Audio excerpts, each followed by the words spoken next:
আসসালামু আলাইকুম এভরিওয়ান। আমি আনিস আহমেদ আবারও চলে আসলাম তোমাদের আরও একটি নতুন ক্লাস নিয়ে। আজকের ক্লাসের আলোচনার বিষয় হচ্ছে সংখ্যার আবিষ্কার। তো 3 অধ্যায়ের প্রথম যে পার্টগুলো আছে এই পার্টের আমরা ছোট ছোট অংশে প্রত্যেকটা টপিক আলোচনা করতেছি এবং এই সংখ্যার আবিষ্কার থেকে কিভাবে প্রশ্ন আসে, কেন এটা জানতে হবে। যদিও বা এটা একদম বেসিক জিনিস, অর্থাৎ মূল টপিক না, অর্থাৎ সৃজনশীল বা সিকিউ এখান থেকে আসবে না, তারপরে এই জিনিসগুলো আমাদের জানতে হবে। কেন? কারণ এমসিকিউ প্রশ্ন এখান থেকে চলে আসে। তো চলো আমরা শুরু করি। দেখো, সংখ্যার আবিষ্কার। তো সংখ্যা কি আমরা গত ক্লাসে আলোচনা করছিলাম, তারপরে তোমাদের যারা গত ক্লাস করো নাই তাদের সুবিধার্থে আমি আবারও বলতেছি।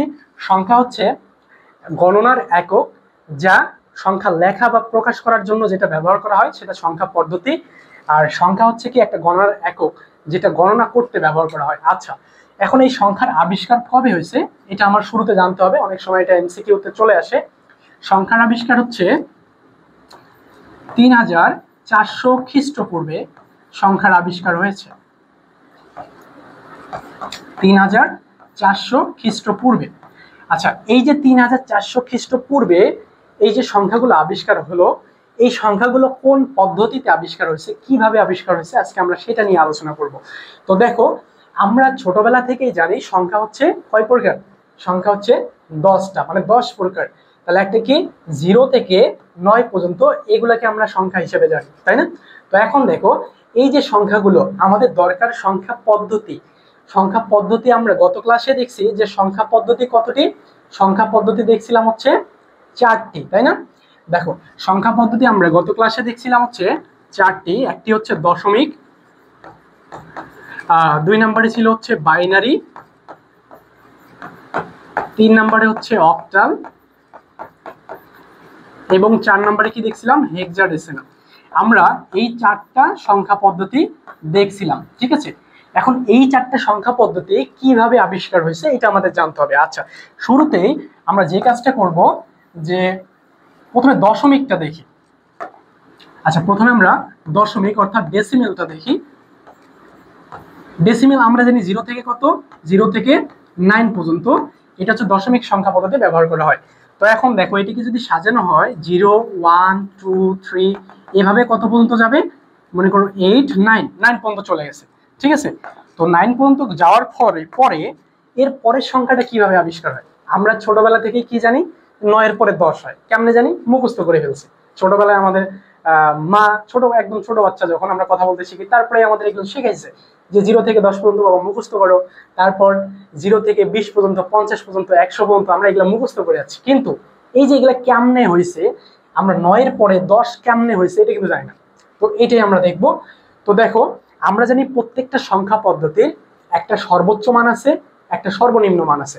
এটা হচ্ছে কি, এটা হচ্ছে সর্বনিম্ন, অর্থাৎ কোন সংখ্যা পদ্ধতির সর্বনিম্ন মান হচ্ছে এটা, আর সর্বোচ্চ মান হচ্ছে এটা। তো এখন দেখো, যখনই সর্বোচ্চতে যাবে তখন আমাদের আবার ঘুরে ফিরে সর্বনিম্নতে যেতে হবে। তো দেখো, সর্বোচ্চ থেকে আমরা সর্বনিম্নতে গেলে কত পাবো? 0 পাবো। কিন্তু 0 তো অলরেডি হয়ে গেছে, তাহলে কিভাবে লিখবো? তো দেখো, অলরেডি 0 হয়ে গেছে, তাহলে এটা তো আমরা লিখতে পারি না শুধু। তখন কি করতে হবে, এই 0 থেকে আস্তে আস্তে নিচের দিকে নামতে হবে। 0 থেকে আস্তে আস্তে নিচের দিকে নামতে হবে। তো 0-র পরবর্তী সংখ্যাটা কত? 1 আমরা এখানে দিয়ে দিব।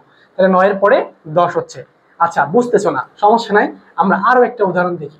মনে করো দেয়া আছে 29। 29-এর পরে কত? 30 আমরা জানি।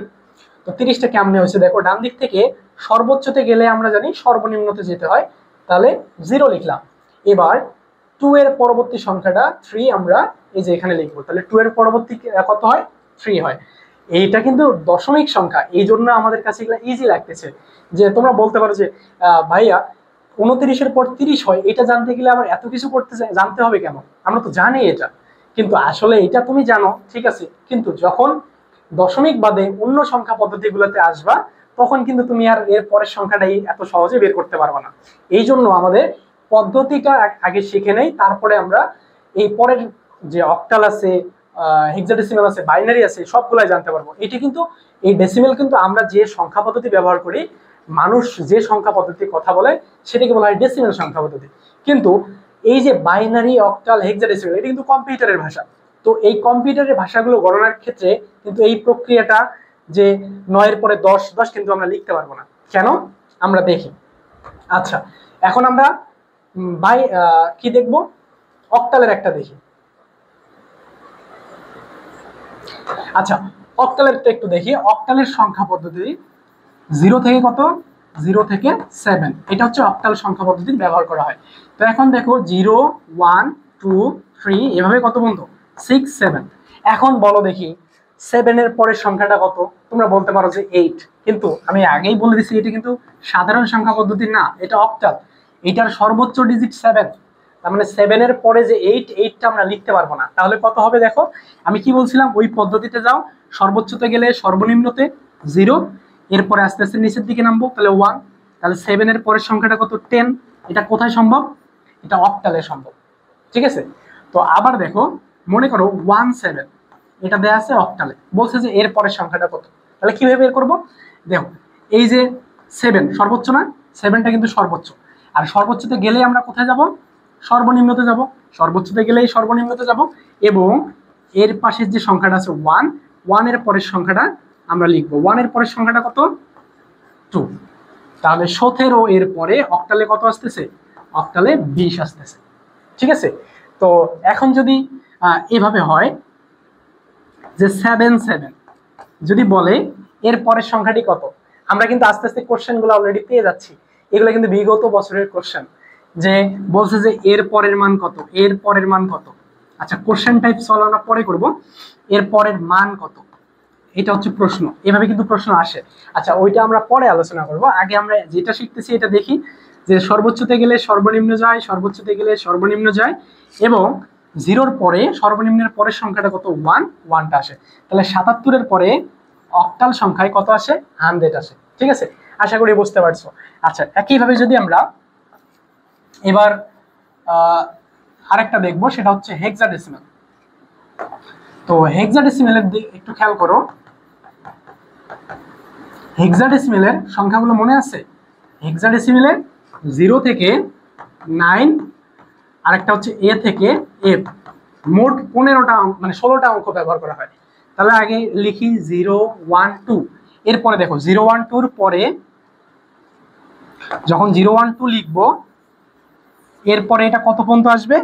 এটা হচ্ছে 9 পর্যন্ত আসবে। তারপরে 9 এর পরে কি হবে?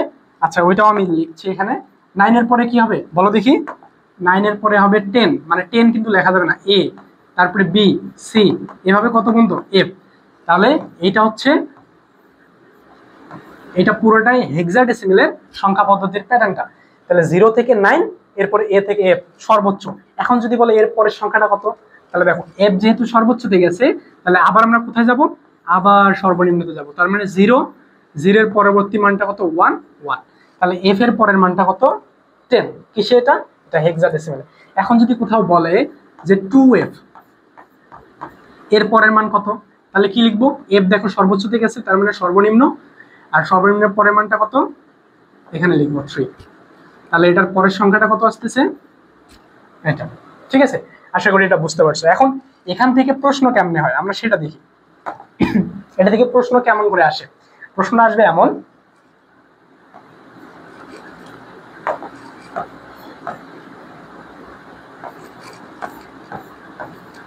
যে এর পরের সংখ্যা অথবা মান, যে কোনো একটা আসতে পারে, সংখ্যা অথবা মান কত। তাহলে অপশন থাকলো এইভাবে, কয়ের মধ্যে দিল, ক্ষয়ের মধ্যে দিল হচ্ছে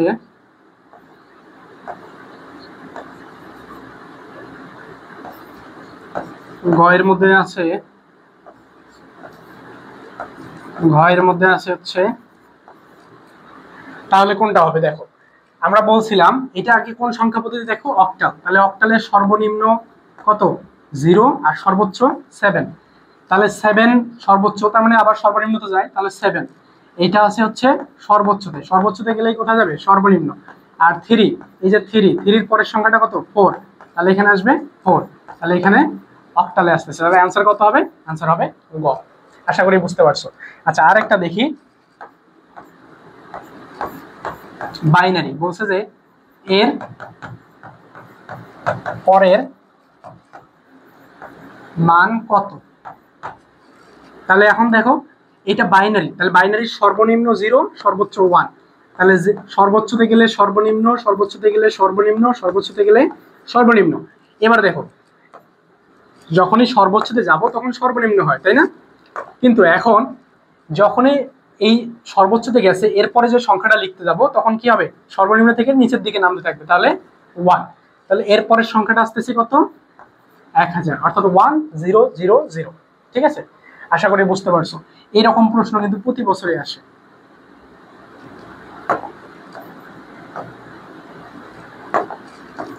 তাহলে বলো দেখো এটার পরবর্তী মান কত হবে, এটা দেখো এটা একদমই ইজি। তাহলে 0, সর্বোচ্চতে গেছে 0, আর 0-র পরের মানটা 1। তাহলে 11-র পরে কত আসে, 200। এটা হচ্ছে কিসে সম্ভব, বাইনারিতে সম্ভব। আশা করি বুঝতে পারছো। আমরা ছোট ছোট টপিক নিয়ে শর্ট শর্ট ভিডিও সামনে আরো দিব।